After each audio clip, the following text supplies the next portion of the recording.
Also excited to talk about what we did in the CHIPS and Science Act. I first want to back up, though, and say in total in the last 2 years, with President Biden's leadership, our Democratic majority in the Senate, as well as the Democratic majority in the House, we have been able to do extraordinary things in every part of people's lives to support them, to support children, to support families, to support seniors. And people are now seeing the benefits as these have been implemented. From more rural high-speed internet, or in our cities where we have more schools, we have telemedicine, we have small businesses, we have farmers that are now being able to connect in a way that allows them to be more successful, to the $35 cap on insulin for our seniors. And because of the leadership of the President and all of us pushing on the companies that make insulin, we're now seeing that they are moving forward on $35 cap for others as well. We want to lock that in legislatively to make sure they can't go backwards on that. But we are moving forward in so many ways that affects people's lives. And excitingly, we are bringing jobs home. That's really what the CHIPS and Science Act is all about. It's exciting to see a new renaissance in American manufacturing, making things here. You know, I remember during the auto rescue and the debate in 2009, Republican colleagues saying, well, it doesn't matter where a car is made, as long as you can get a cheap vehicle or get a vehicle, it doesn't matter where it's made. Well, it does matter where it's made. It's about jobs, and it also matters where every component part is made. And when we went into the pandemic, in over half of the chips for the auto industry were made in one company in Taiwan, and they couldn't get those chips. That made a difference. It matters. So it's exciting to see the vision overall that we have for building America, bringing jobs home, and investing in the future. And that includes the tax credits, not just investment tax credits, but we're now saying you get a tax credit if you make it here. The production tax credit is what causes the battery, the solar, the wind, the electric vehicle to be built in America. So this is a vision that is working for people in our country, and I'm very proud of all the component parts, and we're rebuilding the American semiconductor industry, and as Senator Warner said, we are focusing on strengthening America's national security. Oh wow, friends. The Internal Revenue Service is warning all taxpayers that they may receive a smaller payment than they had originally expected. This is because of important changes to crisis-era benefits. But there are some lawmakers that want to increase the amount of financial aid that Americans will receive. My friends, you may be able to receive a new rebate check that is worth up to $1,000 from your state. So please make sure that you watch until the end of this video to hear about all of the details. Also, at the end of today's video, I will be announcing the 2 winners from yesterday's Walmart gift card giveaway. My friends, if you'd like to enter next Friday's giveaway, all you have to do is click and like several of my videos and then comment below the keyword of each video that you watch. The more videos that you comment on, my friends, the greater your chances of winning the weekly giveaways. After you have filed your taxes, waiting for weeks or months on end for your tax refund to show up in your bank account can be very frustrating.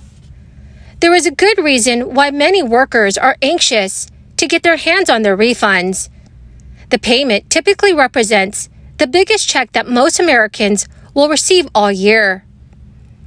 And although refunds are 11% lower so far this tax season, compared with 1 year earlier, it is still a big chunk of change. It is averaging to be about $2,972. To be sure, there are some steps you can take to ensure your tax return doesn't get held up with processing. For one, tax experts say to file your return electronically because paper returns need to be processed by IRS employees rather than scanned by a computer. That can add weeks or even months to getting your refund.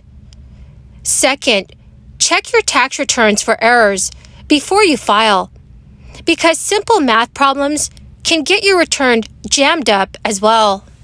But tax refunds are largely a big letdown this tax season for a large number of Americans who expected and needed more at a time when their finances are shakier. Almost half of Americans anticipated they would receive refunds that were the same size or even bigger than last year's. Just 30% expected the smaller refunds that are coming in, which many experts had warned about after crisis-era tax enhancements had expired. The smaller windfalls come as Americans are saving less and as inflation continues to eat into their budgets. Tax experts have been warning about refund shrinkage this year due to the federal government ending crisis relief and credits. And so far, the decline of the average tax refund has been consistent since the start of the tax season. The amount of the Child and Dependent Care Credit also reverted to its lower pre-crisis value. The above-the-line charitable contribution deduction also was not extended, while the mortgage insurance premium also expired. Inflation ranked as a top financial concern for most Americans in 2023. And a big part of that is because wage growth remains behind for most. One expert said that because people are paying more for their very basic needs, they have to reduce their savings, retirement plans, and charitable contributions to make ends meet. Owning your home may be the American dream, but it does not come cheap. On top of the down payment and monthly mortgage payments, the average U.S. homeowners pay $15,405 per year for maintenance, utilities, taxes, and insurance. However, all those expenses come with a silver lining: tax credits and deductions for your home that can lead to a bigger tax refund. For homeowners, learning as much as you can about your potential tax benefits can help you maximize your tax refund when you file your income tax return. Most homeowners with mortgages know they can deduct payments towards their loan interest, but many tax deductions and tax credits involved in owning a house are less obvious. Most income tax breaks for homeowners are tax deductions, which are reductions in your taxable income. The less of your income that is taxed, the less money you pay in taxes. Mortgage interest, or the amount of interest you pay on your home loan yearly, is one of the most common tax deductions for homeowners. It is also often the most lucrative, especially for new homeowners, whose payments generally go more towards loan interest during the first years of a mortgage. But there are some states that have proposed property tax rebates for their residents. During his 2023 budget address, Governor Josh Shapiro of Pennsylvania proposed a significant expansion in the state's property tax rent rebate. Governor Shapiro said he wants to raise the maximum rebate for seniors from $650 to $1,000. He also announced a proposal to increase the income cap for renters and homeowners to $45,000 a year.